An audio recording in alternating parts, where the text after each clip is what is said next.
See also List of battalions of the King's Regiment. The King's Regiment was one of the oldest line infantry regiments of the British Army, having been formed in 1685 and numbered as the 8th Regiment of Foot in 1751.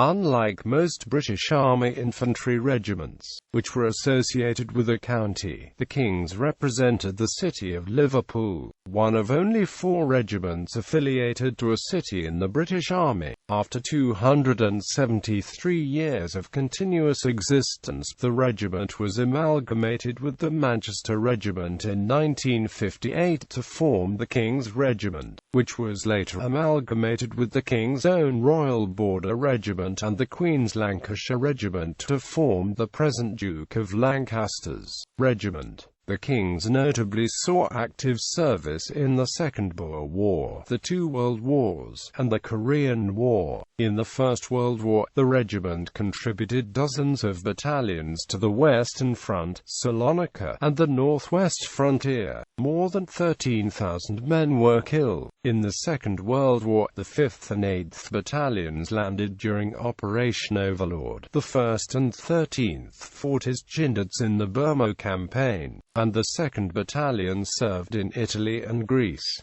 The Kings later fought in the Korean War, earning the regiment's last battle honor. 9 Victoria Crosses were awarded to men of the regiment, the first in 1900 and the last in 1918.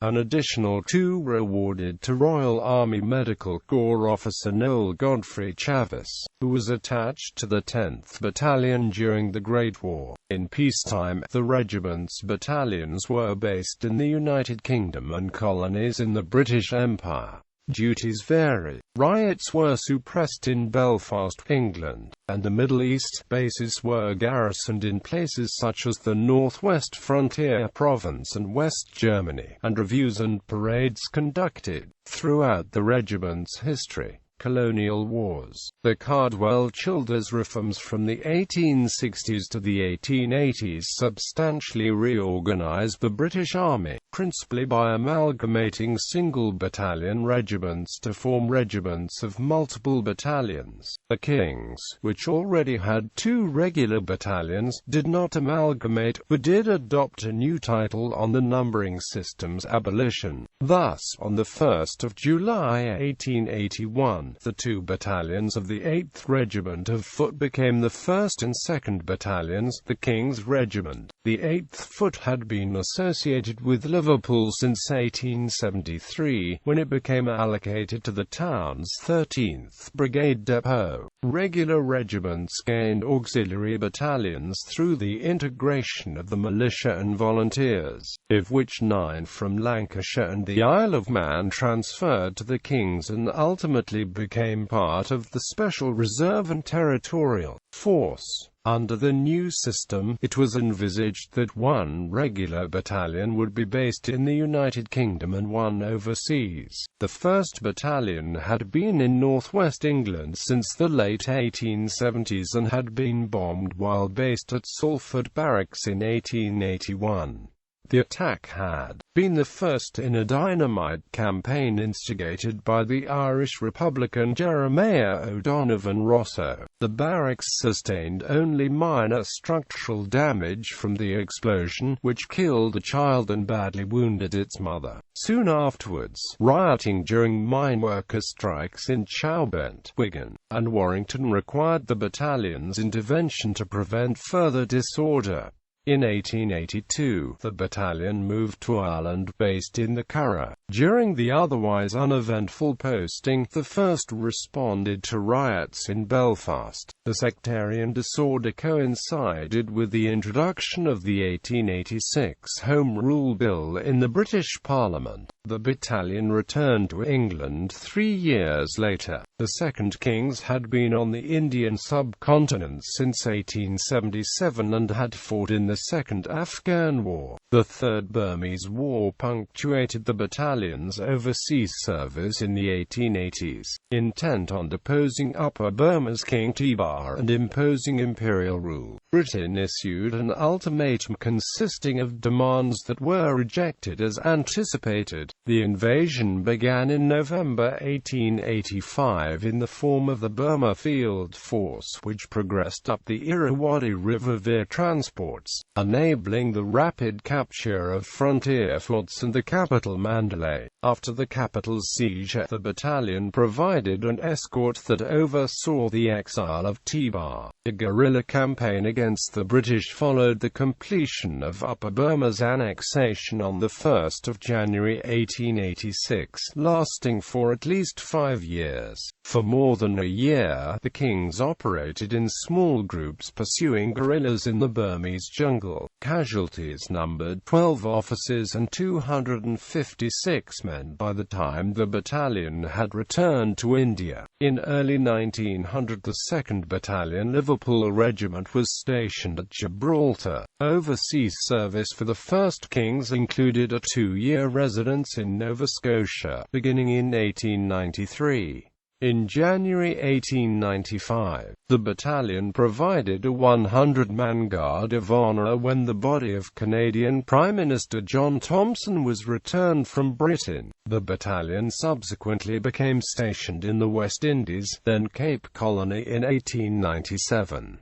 The Second Boer War began 2 years later, prior to the outbreak of the war, as the discord between the British and Boer republics escalated. The 1st Kings formed a company of mounted infantry and underwent intensive training at Ladysmith, Natal Colony. War was declared on the 11th of October and Natal invaded by a Boer force under General Pete Joubert. General George White held authority over 13,000 British personnel dispersed throughout Natal. Heavy losses were incurred by the British in the first major engagements of the war, at Tulana Hill and Eland's Larktek. Retreat to Ladysmith, where the British concentrated its largest contingent, ensued. Having besieged Kimberley and Mafeking, Boers converged upon Ladysmith and positioned artillery pieces on surrounding hills overlooking the town. On the 30th of October, General White ordered an attack on northern Boer positions. White's plans were described as vague, ambitious, and complicated, and the battle proved a disaster that became known to the British as Mournful Monday. The 1st Kings were allocated to Colonel Grimwood's column, which intended to advance on an secure long hill, believed to constitute the Boers' left flank. Unbeknownst to Grimwood, almost half of the brigade separated from the column during the night march while following a rightward deviation by the artillery batteries,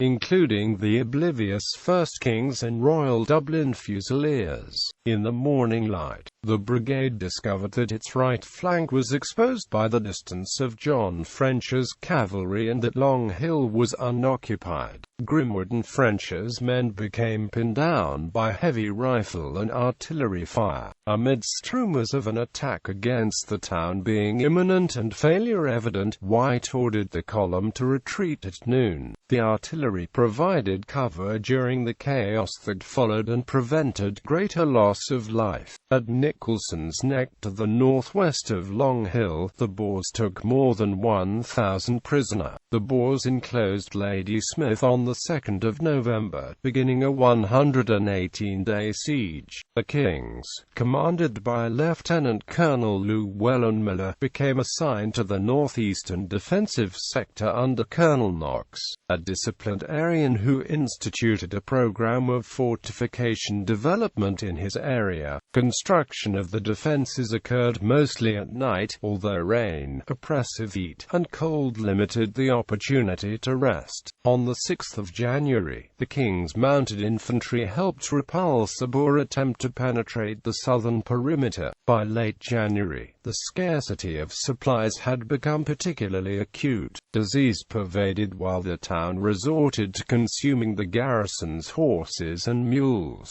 Reinforcements began to arrive arrive in South Africa in November under General Redvers Buller. The relief of the three besieged garrisons became the general's priority. He divided his corps and assumed personal command of the Ladysmith expedition. The relief effort was hindered by three successive defeats in December, termed by the British as Black Week, and further reverses in January and early February. The siege of Ladysmith ended on the 28th of February. The Kings then gained a volunteer company and had its mounted infantry absorbed by an enemy battalion. Britain eventually extended its prosecution of the war into the Orange Free State and Transvaal Republic. On the 21st of August, at Van Wyck's Vliet, Sergeant Hampton and Corporal Knight held their positions and evacuated wounded mounted King's men under heavy fire, for which they received the Victoria Cross. 2 days later, Boer forces attacked the 1st Battalion while it was at the forefront of an advance south of Dalmanutha. The protracted engagement ended when the Kings were ordered to withdraw, having almost expended their ammunition. Casualties exceeded 70, while Private Eaton earned the Victoria Cross. The nominal annexation of the Orange Free State and Transvaal Republic in May and September did not resolve the war. Instead, the Boer commanders transitioned to guerrilla warfare and resisted the British until 1902. The Kings concentrated in the eastern Transvaal, where Boers under Botha and Viljoen operated. Detachments occupied networks of blockhouses and provided complements for armoured trains. One such detachment was overwhelmed at Helvetia on the 29th of December, situated near the Lydenburg-Machadodorp Railway. Helvetia was garrisoned primarily by a contingent of the Kings equipped with a 4.7-IN gun nicknamed Lady Roberts. The nocturnal attack, conducted in fog, yielded considerable success for the Boers, with scores of prisoners taken and the gun captured. Only King's Corps withstood the attack. The circumstances were controversial, and a general court-martial later sentenced Major Stapleton Cotton, who ordered the surrender, to be cashiered and dismissed from the army. Author Arthur Conan Doyle publicly questioned the decision and contended that the wounds Major Cotton sustained merited some revision of the officer's sentence. The Boer War provided the first opportunity for the regiment's volunteer battalions to serve overseas with regular forces, supplying individual detachments and service companies. The militia battalions, numbered the 5th and 6th during the war, contrastingly deployed to South Africa and attacked late in the conflict. A memorial sculpted by William Goscombe John to commemorate the regiment's service in Afghanistan, Burma, and South Africa was erected in St John's Gardens, Liverpool, and unveiled by Field Marshal Sir George White on the 9th of September 1905.